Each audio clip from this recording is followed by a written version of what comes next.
یہ صحیح مسلم میں حدیث 240، علی سے محبت نہیں رکھے گا علی علیہ السلام مگر مومن، علی علیہ السلام سے بغض نہیں رکھے گا مگر منافق۔ اس سے بڑی اور اس سے بڑی کوئی چیز نہیں ہے۔ اور دیکھیں کتنی حیران کن بات ہے کہ یہ حدیث اسپیسیفکلی دو بندوں کے بارے میں، ایک سیدنا علی اور دوسرے سیدنا ابو ہریرہ۔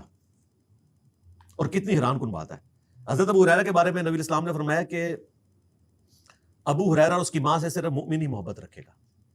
اچھا، آج دیکھیں جو لوگ حضرت ابو ہریرہ رضی اللہ تعالیٰ عنہ سے بغض رکھتے ہیں نا، انہیں بھی ذرا اس حوالے سے غور و تفکر کرنا چاہیے۔ میں محرم میں اس طرح کی سخت بات کرنا نہیں چاہتا، میں اشارتاً بات کروں، میں بھی آپ سے یہی درخواست کروں، اشارتاً ان کے لیے صرف میں یہ بتاؤں گا کہ اہل بیت کی شان میں جتنی کرٹیکل احادیث ہے نا، اس کے راوی حضرت ابو ہریرہ ہیں، ان کے بارے میں بغض نہ رکھیں۔ حضرت ابو ہریرہ رضی اللہ تعالیٰ عنہ نے اس حدیث کو روایت کی ہے المستدرک للحاکم میں، مسند احمد کے اندر، باقی کتابوں میں، کہ جس نے حسن و حسین سے بغض رکھا اس نے مجھ سے بغض رکھا، نبی السلام نے فرمایا۔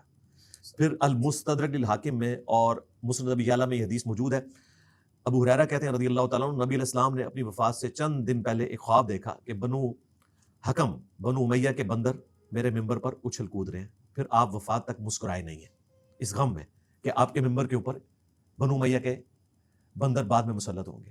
اس حدیث کو بھی حضرت ابو ہریرہ روایت کر رہے ہیں۔ پھر بخاری میں وہ حدیث کہ مجھے نبی علیہ السلام نے ان لونڈوں کے، ان لڑکوں کے نام بھی بتائے ہیں، ان کے ماں باپ کے نام، جن کے ہاتھوں امت کی تباہی ہونے والی ہے، اور اس حدیث میں موجود ہے کہ وہ بنو امیہ کی طرف اشارہ کرتے تھے۔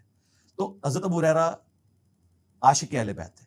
اب آجے مولا علی کی طرف، ان کے تو کیا کہنا ہے۔ مولا علی کے بارے میں بھی یہ حدیث ہے کہ علی سے محبت نہیں رکھے گا مگر مؤمن، علی سے بغض نہیں رکھے گا مگر منافق۔ یہ حدیث آپ کو حضرت ابو بکر، حضرت عمر، عثمان کے بارے میں نہیں ملے گی، حالانکہ ہمارا عقیدہ اجتہاداً ان کے بارے میں بھی یہی ہے، کیونکہ نبی السلام کو پتا تھا کہ حضرت علی کنٹروورشل بنیں گے، لہٰذا میں اس کو کلیریفائی کر دوں کہ ان کے بارے میں تم نے احتیاط سے کام لینا ہے۔ دوسرے جو کنٹروورشل کمیونٹی کے طور پہ بنے وہ انصار مدینہ تھے۔ وہ بخاری مسلم میں آتا ہے کہ انصار مدینہ سے محبت نہیں رکھے گا مگر مؤمن، انصار مدینہ سے بغض نہیں رکھے گا مگر منافق۔ اور حیران کن بات ہے، انصار مدینہ سارے کے سارے شیعان علی تھے۔ ایون جب حضرت ابوبکر کی بیعت ہوئی ہے نا، تو انہوں نے بھی بیعت نہیں کی تھی حضرت ابوبکر کی، کیوں؟ وہ ساتھ تھے حضرت علی کے، وہ چاہتے تھے حضرت علی خلیفہ بنے۔ جب حضرت علی نے بیعت کی تو جو لوگ بچ گئے تھے انہوں نے بھی بیعت کر لی۔ پھر حضرت حسین علیہ السلام جب شہید ہوئے تو انصار مدینہ نے سب سے پہلے بیعت توڑی تھی۔